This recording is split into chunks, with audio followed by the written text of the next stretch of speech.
I step, something in my jeans. FOI, you know that's the team, huh? Peace. This is your brother Aidan X, and welcome to the processing class.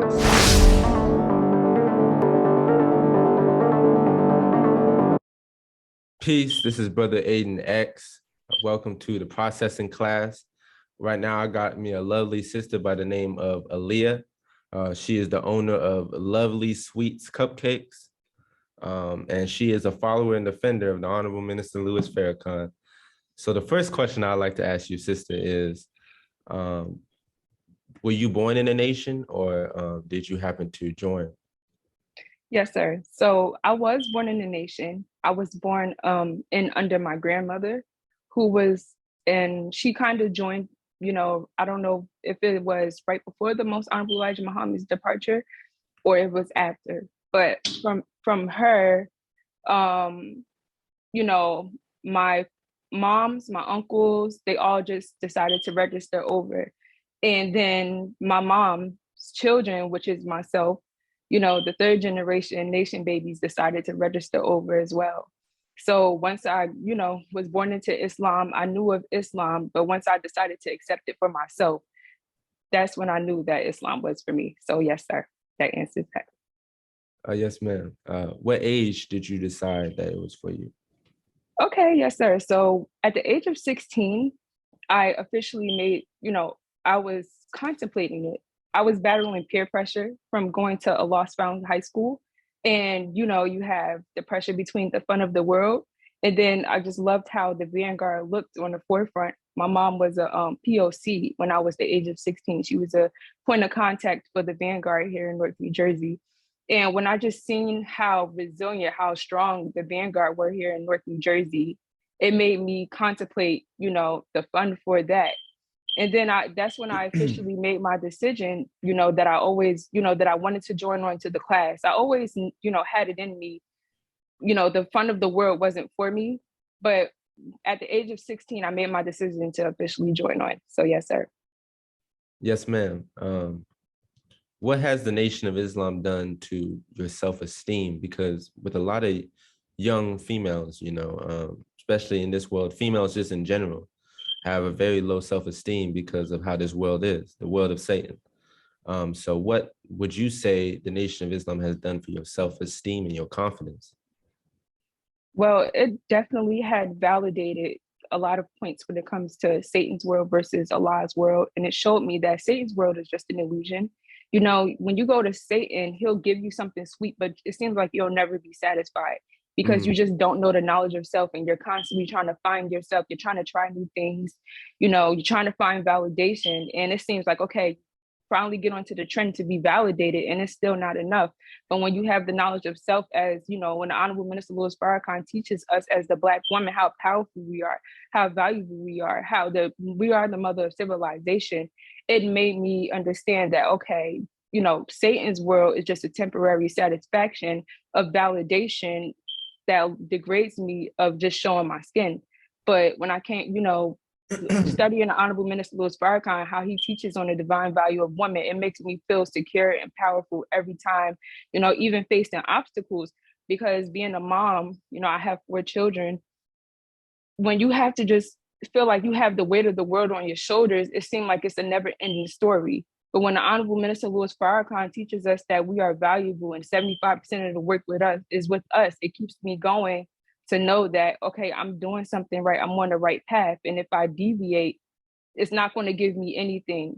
So it definitely boosted my self-esteem 100% because now that I know that as the second self of God, I am capable of anything. Yes, sir. That answers.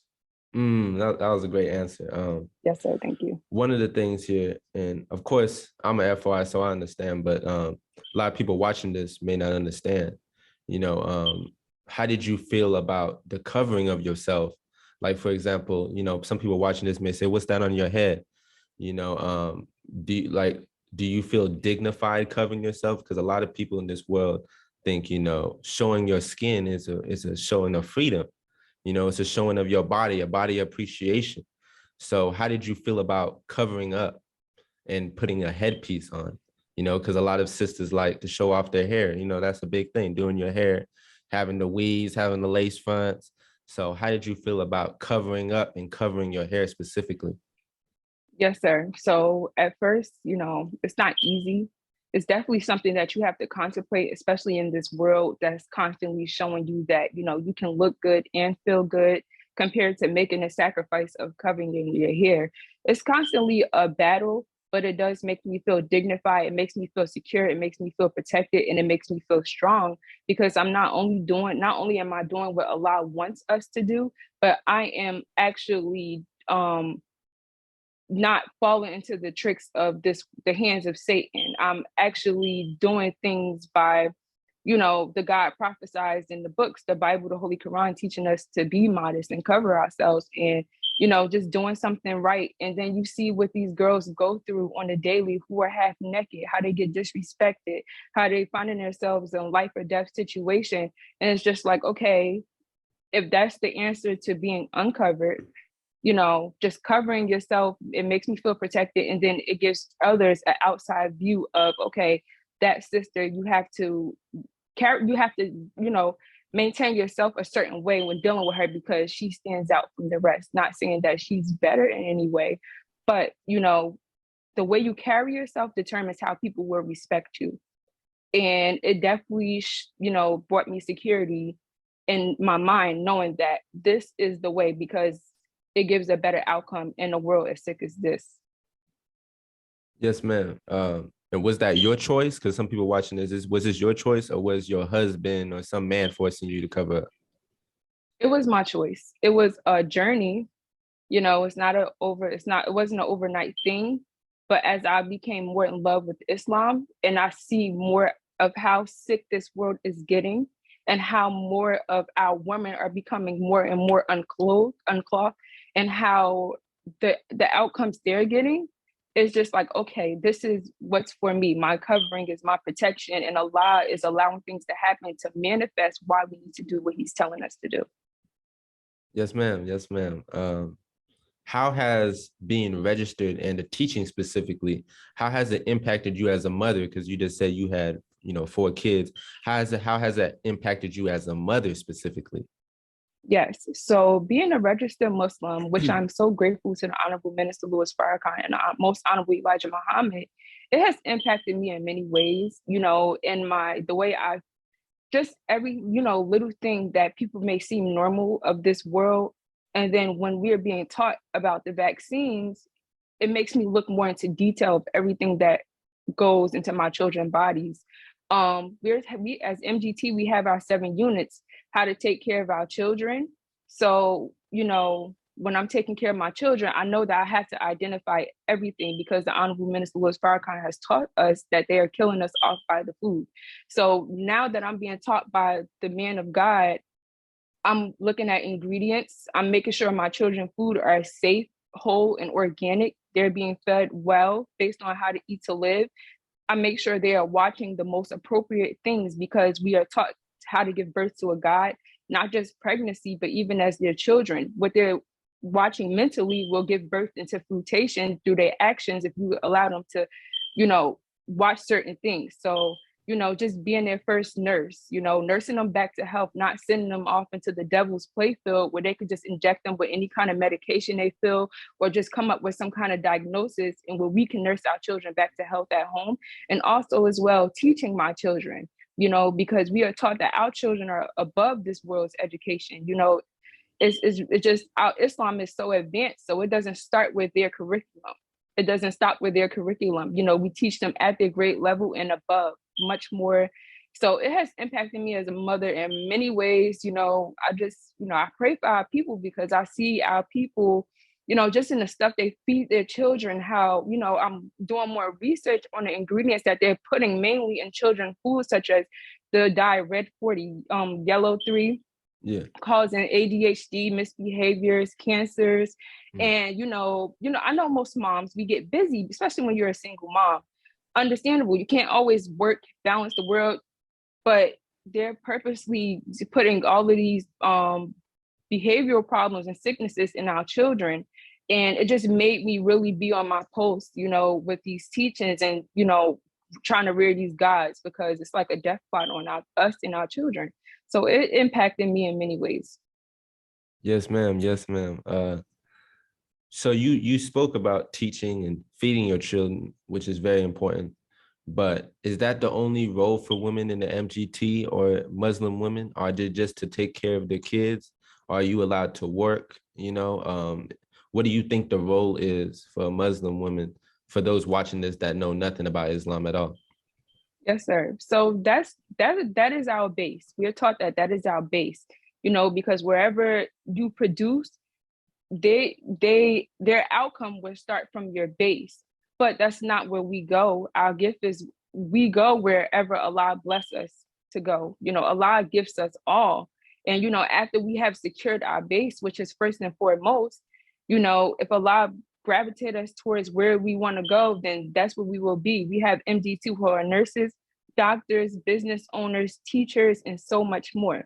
Me personally, I'm in school as a I'm planning to go to finish school as a nurse, labor and delivery nurse, but currently studying to be a medical assistant. Also, I'm running my business, which is a cupcake shop that sells, cupcakes and different desserts with whole organic ingredients. So, even though I'm securing my base as a mom, taking care of my children, teaching them, nursing them back to health, constantly guiding them with Islam, I'm also running my business. I'm also in school, and I'm also studying under the teachings of the Most Honorable Elijah Muhammad. So Allah doesn't put nothing on us that we can't handle. And Yes, as ma'am. us, we the mother of civilization. So we wear many hats. We do a lot of work, but Allah, He guides us in all of it. Yes, ma'am. Yes, sir. So a lot of people hearing this, they see you with the headpiece, and they see you, talk with intelligence. But some people watching this, what made you? Were you not scared of having to be in such discipline? Being registered, because we see the fun of this world, or what looks to be fun, and how females, they get to have fun and go to the clubs and get to shake and twerk and all this stuff. Were you not scared of having to be too disciplined and too confined while registering in a nation? Yes, sir. That's a great question.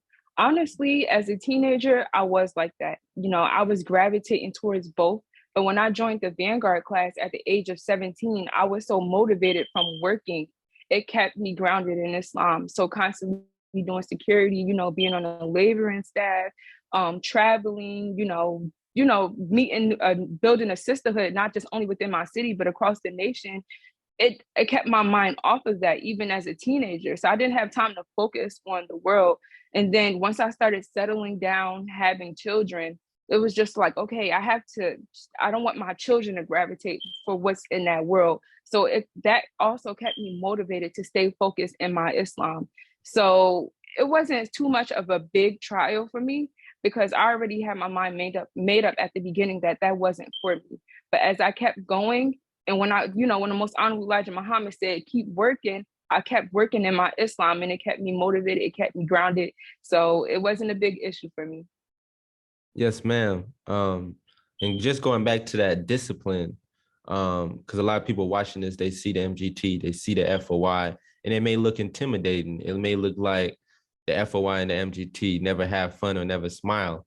Do you personally have fun, and do you smile while also practicing Islam and taking care of your responsibilities? Yes, sir. I have a lot of fun.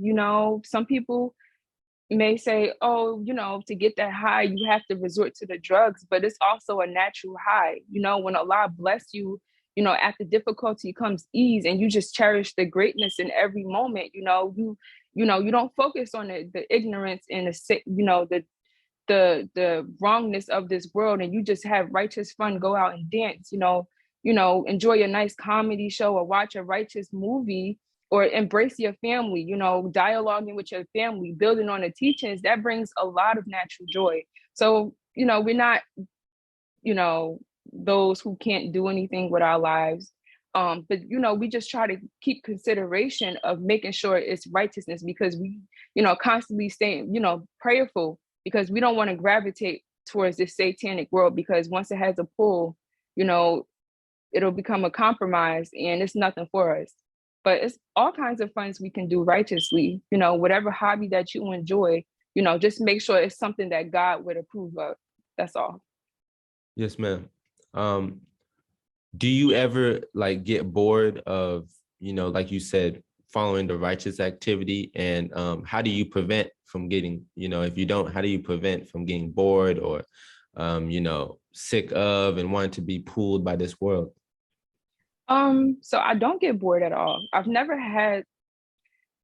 Because I've always been so busy, focusing on my children, my life. I've never had, the temptation to like go back out there because I just knew, in my gut feeling that just wasn't for me. So I've never dealt with that struggle. And if I feel like I am, would even think about gravitating towards that struggle, I would pray, because the remembrance of Allah is the greatest force. And when you constantly praying and studying, his servants, it keeps you back on track, instantly. Yes, ma'am.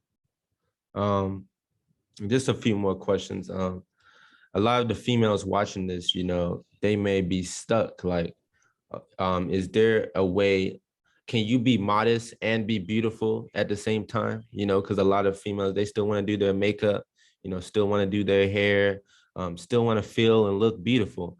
Can you still feel and look beautiful while also being modest and righteous in the eyes of Allah? Yes, of course. So we know that Satan, and he has a plot of unrobing every woman he can come across. And we know that in the stores nowadays, there's no more clothing. It's just see-through clothing, or it's nothing at all.